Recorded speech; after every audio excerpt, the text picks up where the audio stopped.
오늘 우리에게 주시는 하나님의 말씀은 요한복음 2장 1절에서 12절의 말씀입니다. 함께 교독하겠습니다. 사흘째 되던 날 갈릴리 가나에 혼례가 있어 예수의 어머니도 거기 계시고 예수의 그 제자들도 혼례의 청함을 받았더니 포도주가 떨어진지라. 예수의 어머니가 예수에게 이르되 저들에게 포도주가 없다 하니 예수께서 이르시되 여자여 나와 무슨 상관이 있나이까 내 때가 아직 이르지 아니하였나이다. 그의 어머니가 하인들에게 이르되 너희에게 무슨 말씀을 하시든지 그대로 하라 하니라. 거기에 유대인의 정결 예식을 따라 두세 통 드는 돌 항아리 6이 놓였는지라. 예수께서 그들에게 이르시되 항아리에 물을 채우라 하신즉 아귀까지 채우니 이제는 떠서 연회장에게 갖다 주라 하심에 갖다 주었더니 연회장은 물로 된 포도주를 맛보고도 어디서 났는지 알지 못하되 물 떠온 하인들은 알더라. 연회장이 신랑을 불러 말하되 사람마다 먼저 좋은 포도주를 내고 취한 후에 낮은 것을 내거늘 그대는 지금까지 좋은 포도주를 두었도다 하니라. 예수께서 이 첫 표적을 갈릴리 가나에서 행하여 그의 영광을 나타내심에 제자들이 그를 믿으니라. 그 후에 예수께서 그 어머니와 형제들과 제자들과 함께 가버나움으로 내려가셨으나 거기에 여러 날 계시지는 아니하시니라. 아멘. 오늘은 다른 차원의 기쁨이란 제목으로 하나님의 말씀을 증거하겠습니다.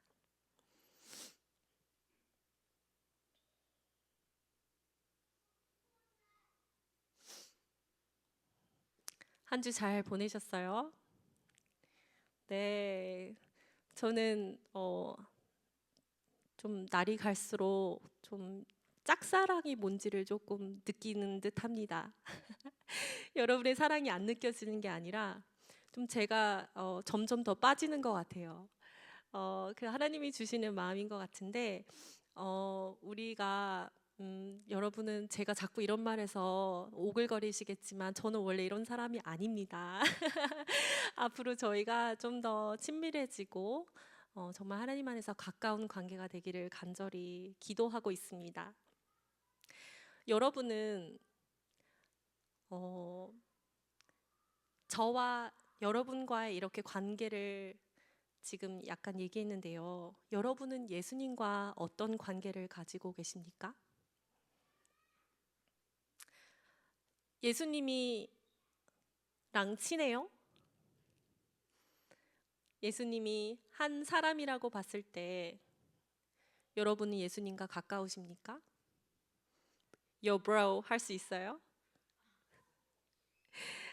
아니면 예수님 내가 좀 아는 사람이네 할 수 있습니까?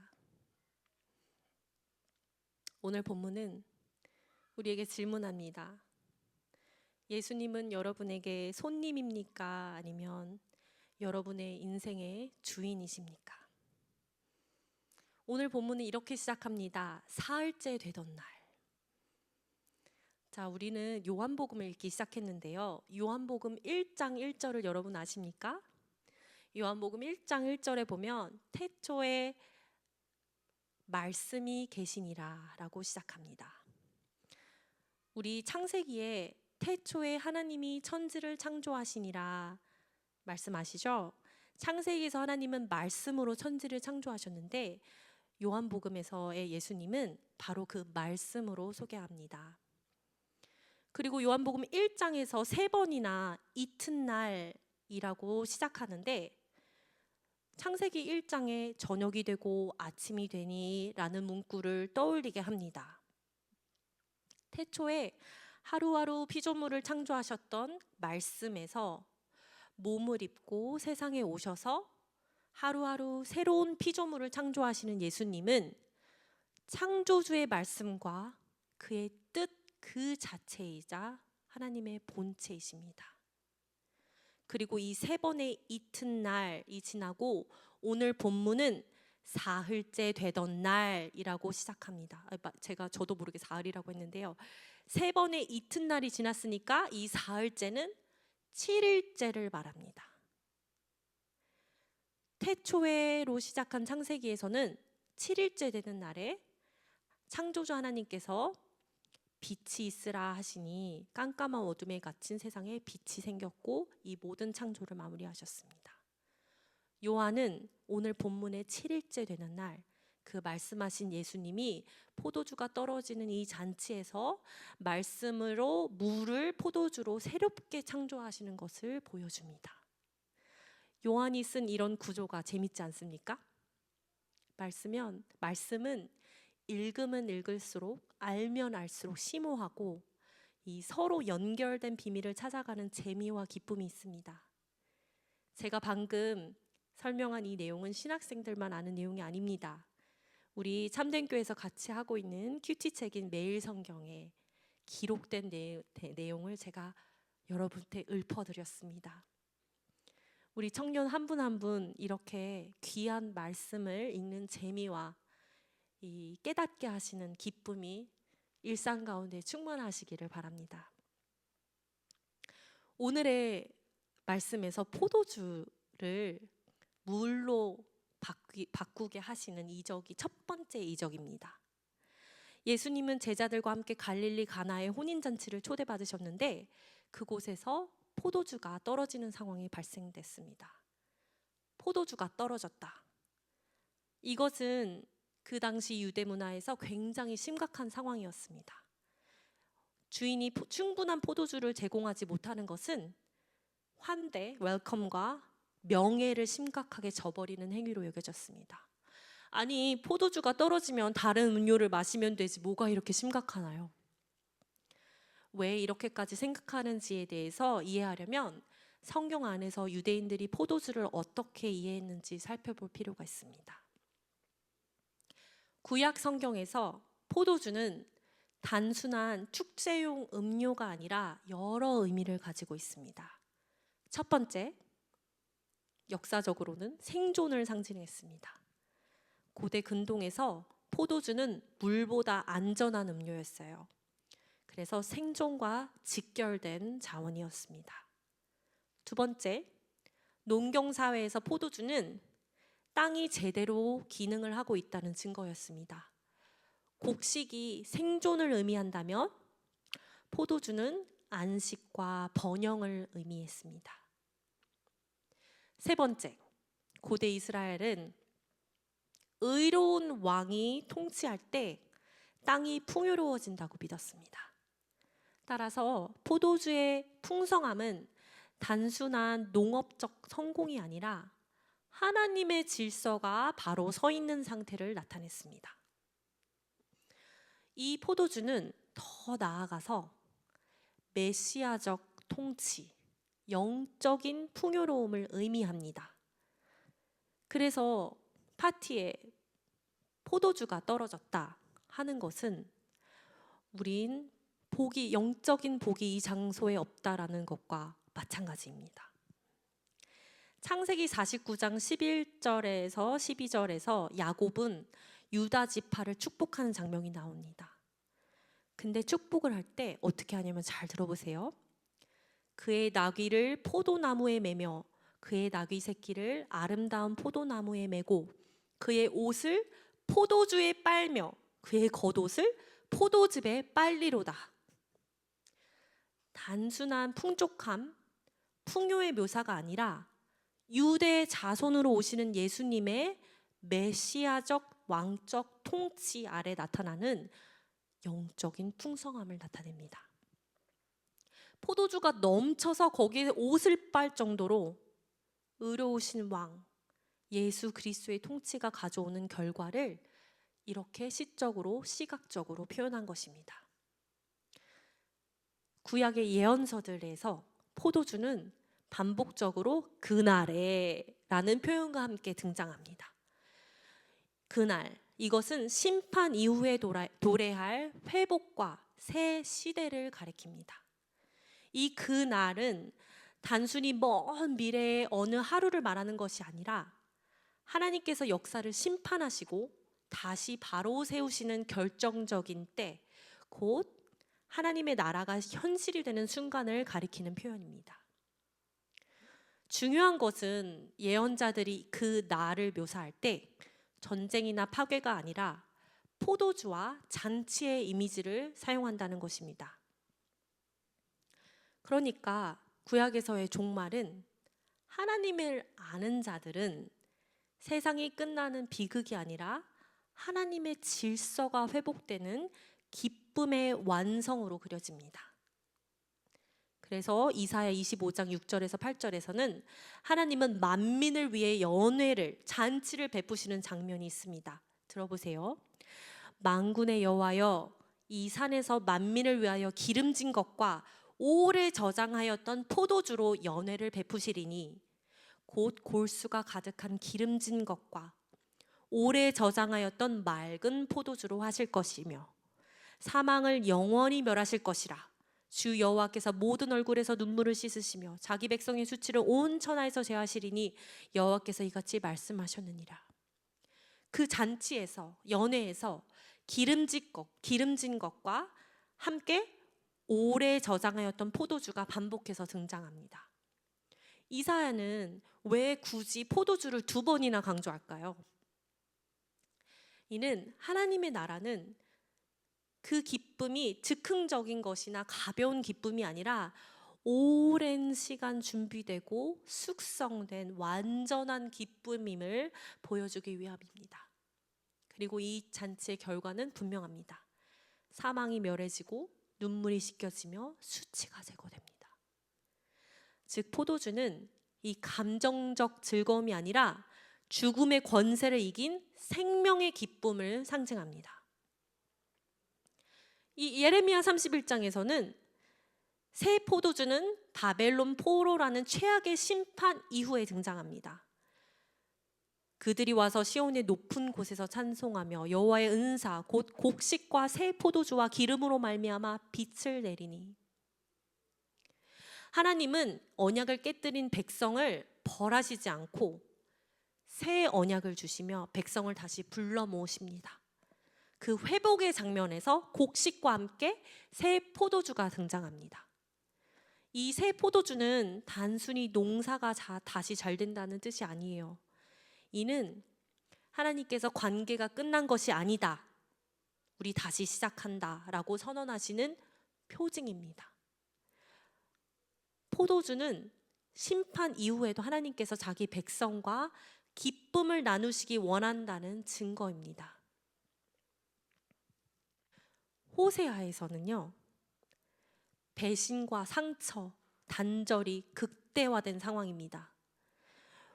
호세아의 아내가 계속적으로 호세아를 배신하고 음행을 저지르거든요.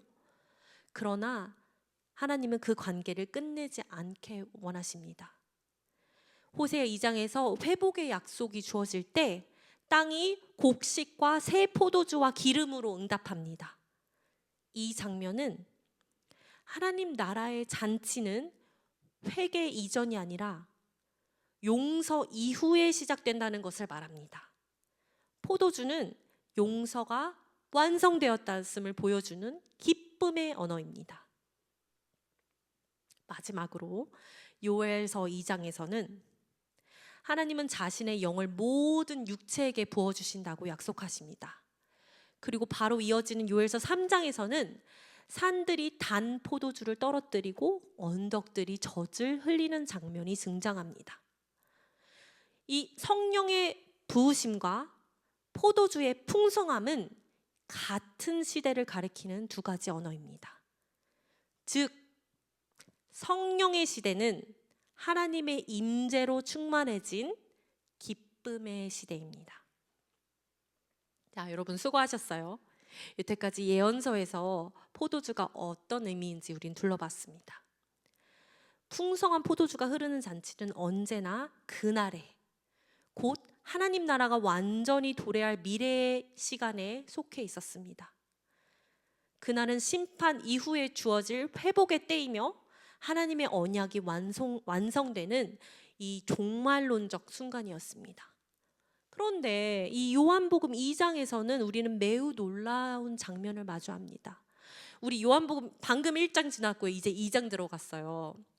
이것은 예수님의 첫 사역이에요. 이제 막 예수님의 사역이 시작하는데 이 사건이 일어났어요.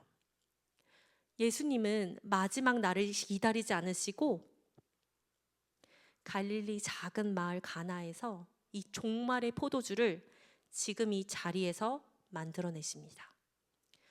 이것은 단순한 기적이 아니라 요한은 기적이란 표현을 쓰지 않고요. 표적이라고 부릅니다. 표적이란 그 자체가 목적이 아니라 더 큰 것을 가리킨다는 신학적 지시어입니다. 가나안 구약의 예언자들은 포도주가 넘치는 그 잔치를 미래에 배치했다면 가나안 혼인 잔치에는 예수님은 그 미래의 기쁨을 앞당기십니다.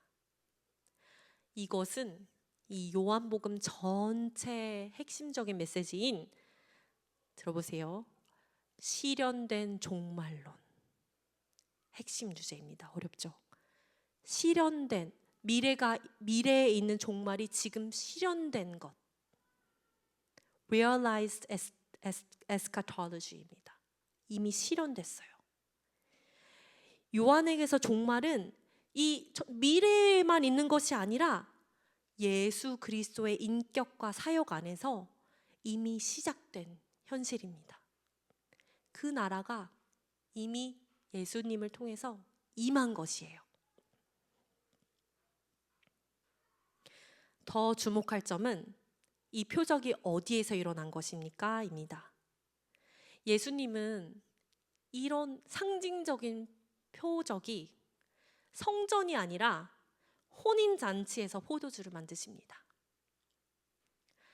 이 고대 이스라엘에서 가장 질 좋은 포도주는 전통적으로 성전과 연결된 이미지였습니다.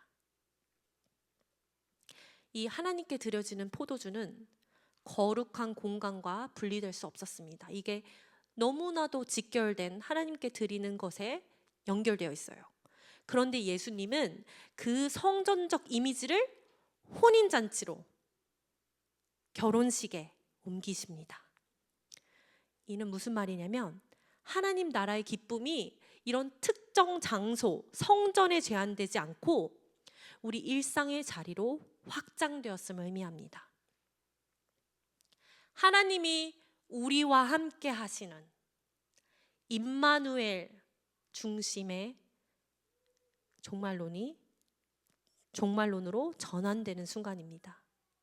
예수님이 첫 그 기적을 혼인잔치에서 행하심으로 우리가 예수님과 연합함으로 우리를 회복시키시고 풍성한 잔치로 이끄시는 참 신랑 되시는 예수님을 암시합니다. 두 번째로 눈여겨볼 것은 예수님이 사용하신 도구, 돌 항아리입니다. 여러분 말씀을 기억하시나요? 돌 항아리가 몇 개 있었죠? 6개 있었습니다. 저는 교회에 어렸을 때부터 항상 올드 제너레이션이죠. 그러니까 항상 성경책을 들고 다녔는데 요즘은 저도 잘 안 들고 다니게 돼요.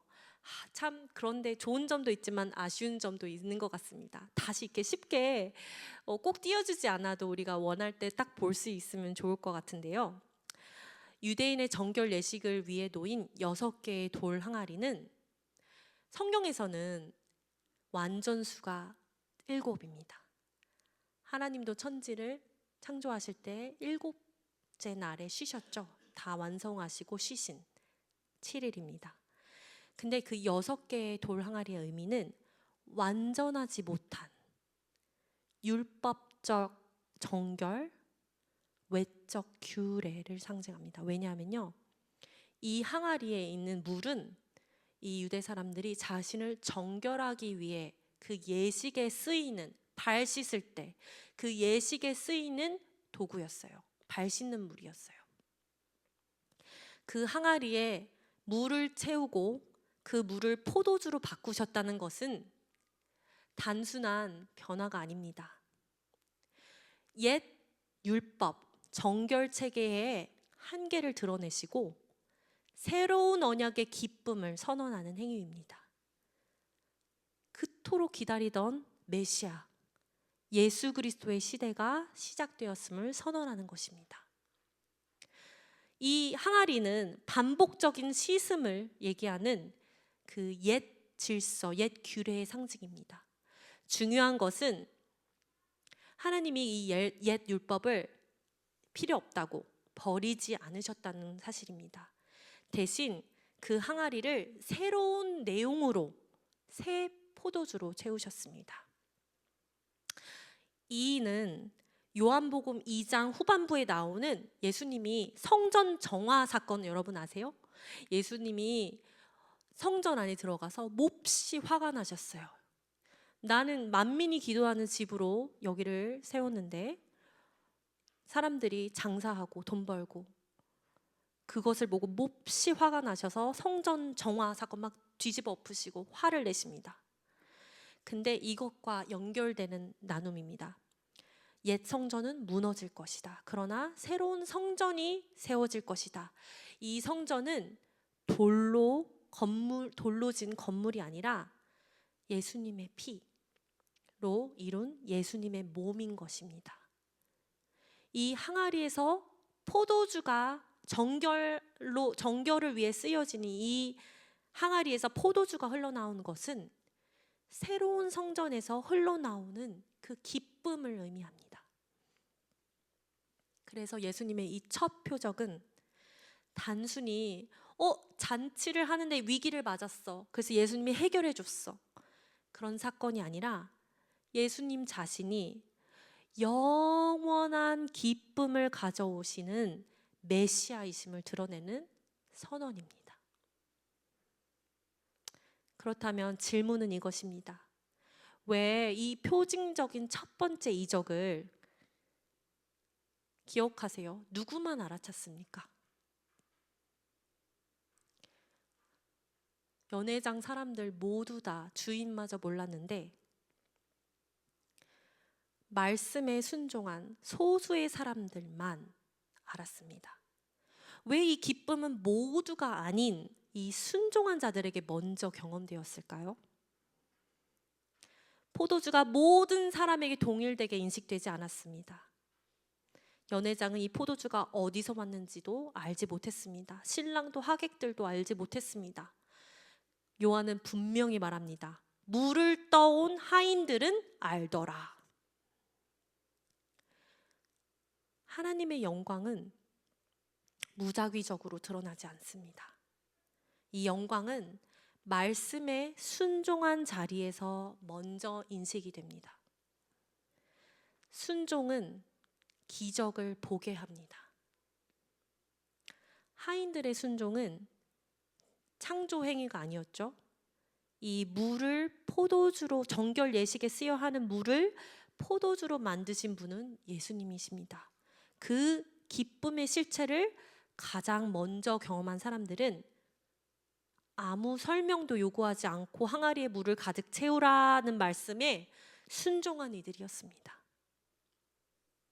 요한복음에서 순종은 조건이 아니라 하나님의 계시의 통로입니다.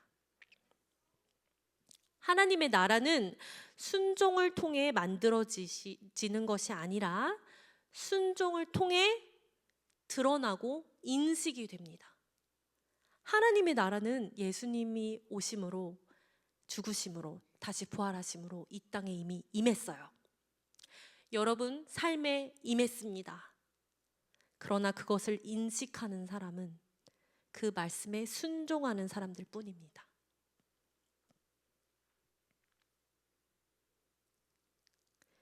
마지막으로 가나의 혼인잔치에서 겉으로 보기에는 잔치의 주인은 당연히 신랑입니다. 그죠?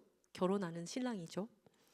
그러나 이 포도주가 떨어진 순간 더 이상 그 잔치는 신랑의 능력으로 유지할 수가 없습니다.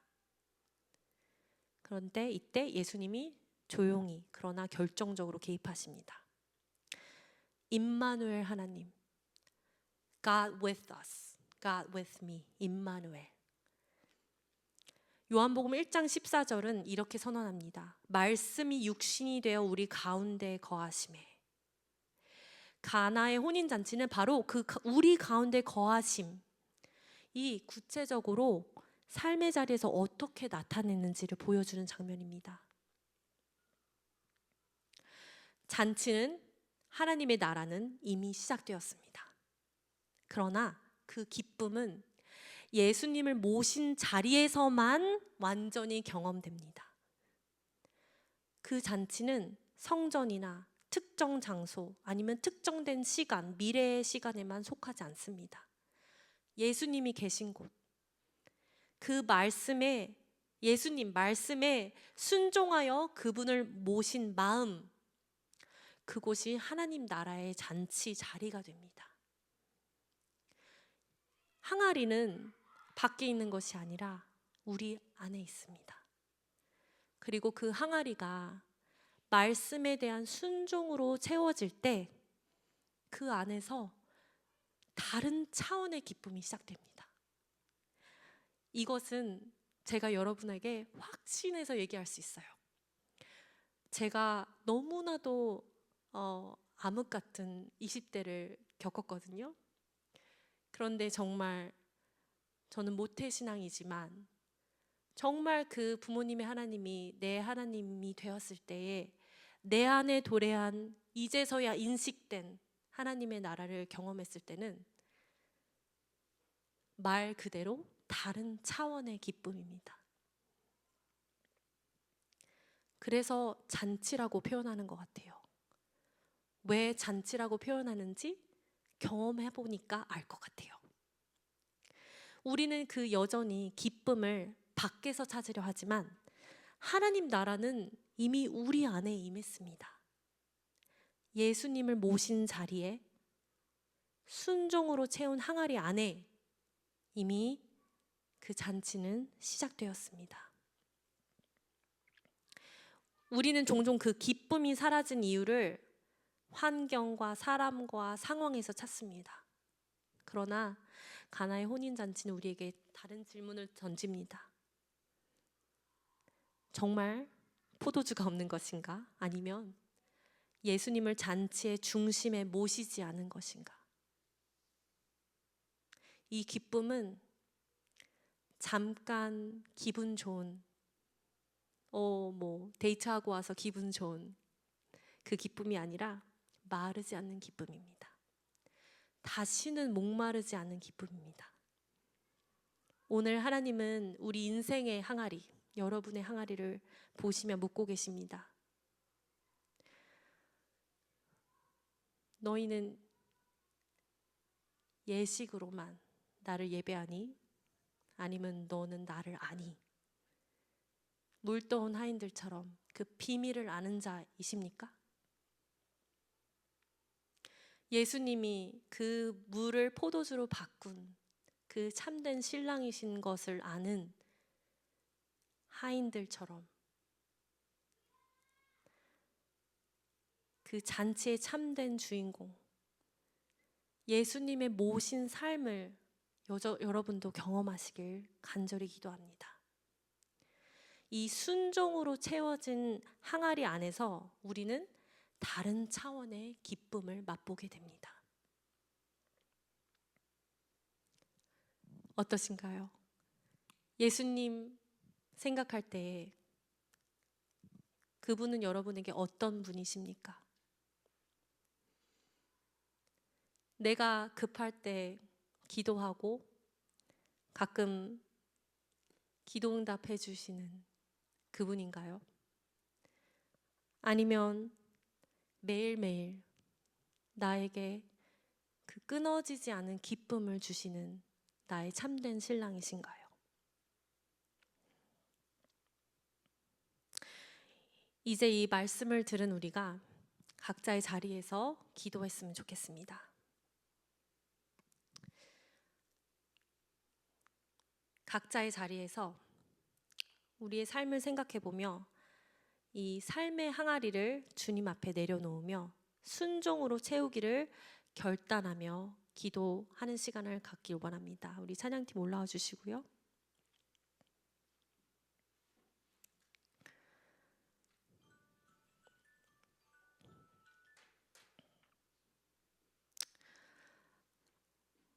예수님은 마치 지금 앞에 계시는 내 앞에 있는 사람, 내 옆에 있는 사람처럼 너무나도 실존하시는 분입니다. 교회에서만 보는 분이 아니라 일상에서, 우리 삶의 순간에서 매일매일 나와 함께 하시고 동행하시는 살아계신 하나님이십니다. 그 하나님께서 여러분을 너무 기다리고 계십니다. 예수님이 당신과 너무 친해지고 싶으세요. 친해지려면 그 말씀을 듣고 시간을 보내야 합니다. 그 말씀을 함께 하자는 하나님의 말씀에 응해야 합니다. 우리 결단하며 하나님 앞에 기도합시다. 주님, 하나님, 우리는 우리 삶에서 이 기쁨이 사라진 이유를 환경과 사람에서 찾았습니다. 하나님, 그러나 오늘 말씀 앞에서 고백합니다. 주님을 이 잔치의 중심에 모시지 않았던 우리의 모습을 주님 용서하여 주시옵소서. 주님, 우리의 마음이 성전이 되기를 원합니다. 비어있는 항아리처럼 남겨두었던 영역이 있다면 아직 순종하지 못했던 자리들을 주님 앞에 내려놓습니다. 하나님, 이해되지 않고 계산되지 않고 그렇더라도 정말 그 기쁨, 진리를 깨달은 그 하인들처럼 주님 말씀하시면 채우겠다고 결단합니다. 주님, 이 순종 위에 물이 포도주로 바뀌는 것과 같은 은혜를 부어 주시옵소서. 이전의 기쁨이 아닌 다시는 목마르지 않은 기쁨을 우리 안에 허락하여 주시옵소서. 우리 다짐하며 우리 통성으로 기도하는 시간 갖도록 하겠습니다. 기도합시다. 하나님 아버지, 하나님, 주님께서 조명하여 주시옵소서. 하나님, 우리 삶에서 주님을 모르고 선택하는 모든 순간들, 하나님과 함께하고 연결되지 않은 모든 순간들을 주님 조명하여 주시옵소서. 살아계신 하나님, 내가 주님을 예배합니다. 내가 주님과 동행하기 원합니다. 하나님, 내가 주님에 속하기를 원합니다. 신랑 되신 예수님을 내 삶에 모시길 원합니다. 우리 멋대로 살았던 것들, 하나님, 우리 멋대로 살았던 것들 주님께서 용서하여 주시고 이 시간 말씀하여 주시옵소서. 회개의 영을 하나님께서 부어주시옵소서. 주님, 우리를 용서하여 주시옵소서. 주님은 이미 도래했고 하나님의 나라는 이미 이 땅에 도래했는데 인식하지 못하는 우리를 하나님 아버지 불쌍히 여겨주시옵소서. 우리의 눈을 뜨게 하여 주시옵소서. 아버지, 우리 인식이 뜨게 하여 주시옵소서. 아버지, 실존하시는 하나님의 나라를 우리가 보게 하여 주시옵소서. 그리하여서 하나님 말씀에 순종하여 하나님 앞에 더욱더 거하기 원합니다. 하나님과 동행하기를 원합니다. 하나님 안에 거하기를 원합니다. 주님, 우리 안에 내주하여 주시옵소서. 우리 안에 있는 성전에 주님 가득하게 임하여 주시옵소서. 성령님 임하여 주시옵소서. 주님,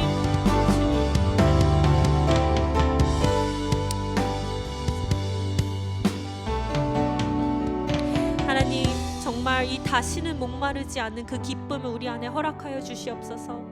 우리의 삶이 겉모습만 잔치인 인생이 아니라 예수님이 계셔서 참된 잔치가 되는 인생 되게 하여 주시옵소서.